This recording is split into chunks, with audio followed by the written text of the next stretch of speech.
Orang yang pro Megawati itu begitu mendewakan Soekarno, seakan-akan Indonesia itu dimulai dari Bung Karno, sampai ada HAM Soekarnoisme. Bahwa Indonesia itu seakan-akan dimulai dari Soekarno. Memang deklarator kemerdekaan Indonesia itu Soekarno. Tapi umat Islam atau partai-partai Islam itu tidak kecil hati. Karena embrio yang bernama Indonesia itu dari tahun 1908. Sebelum ada partai nasionalis yang berani melawan kolonialisme Belanda adalah partai-partai Islam, sehingga kebangkitan Indonesia dimulai 1908. Karena saat itu yang pertama mencetus ide melawan Belanda adalah kiai-kiai Islam, yaitu saat itu bikin serikat dagang Islam, terus lama-lama menjadi serikat Islam, terus lama-lama menjadi partai Islam. Dimulai dari angkatannya Hos Cokroaminoto, jenis Haji Umar Said Sinten Cokroaminoto, itu disingkat jenis Hos Cokroaminoto. Jadi tidak bisa Indonesia itu meninggalkan partai Islam, karena dulu pertama pendiri era kepartaian niku malah partai-partai apa? Islam yang lahir di Solo, di Jogja. Bahkan sebelum ada negara yang bernama Indonesia, itu ada negara yang bernama Demak Bintoro, ada Demak Ngayogyakarta apa? Karto. Itu semua negeri apa? Islam.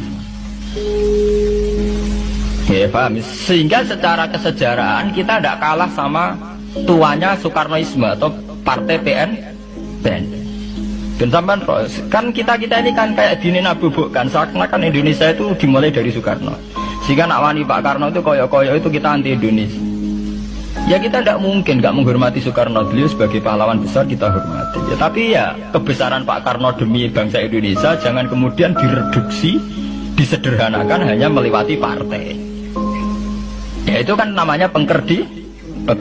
Tentu Pak Karno bikin negara ini ya untuk semua bangsa, bukan untuk PDIP saja, bukan untuk partai-partai marhainisme saja, juga bukan untuk partai-partai yang berpaham Soekarnoisme saja. Ya sama, tapi kita juga adil, sebagai kiai juga adil.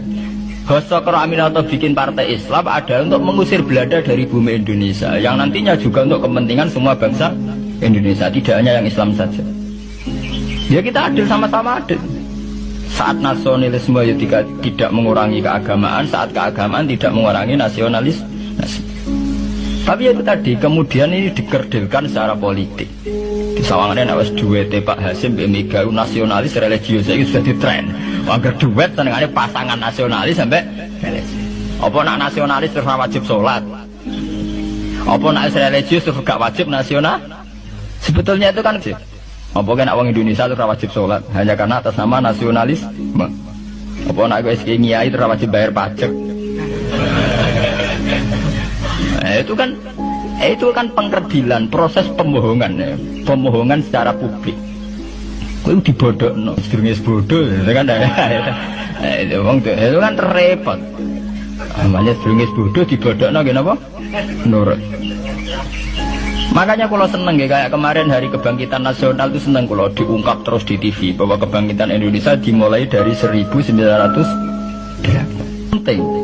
Pentingnya bahwa orang-orang yang sok Soekarnoisme biar tidak mereduksi Pak Karno hanya milik mereka sendiri, karena bangsa ini berdiri semenjak 1908.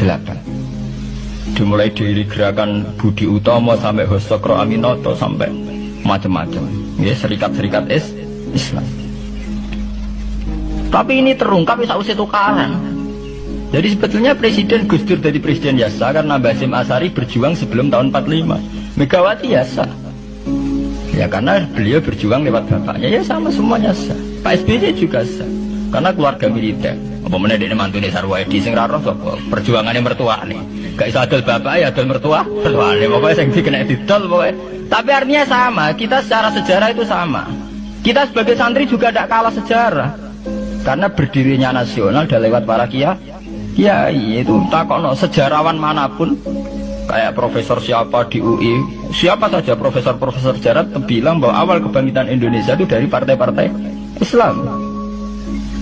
Bahkan versi orang nasionalis sekalipun tuh bilang, karena Islam adalah satu agama yang paling sensitif terhadap penjajahan. Karena Islam melahirkan satu paham jihad, bahwa ketika ada kolonial Belanda, wong Islam terinspirasi harus jihad. Sehingga lahir partai-partai Islam. Dulu yang dilawan itu perdagangan. Ini kalau cerita sejarah, santri-santri sadar. Jadi santri salaf dengan model sekarang sing raro duit, raro dagang itu sebetulnya mengkhianati pendiri santri. Lho mboten niku lho fair. Sing gak seneng dagang, gak seneng mergawe itu mengkhianati pendiri pesantren.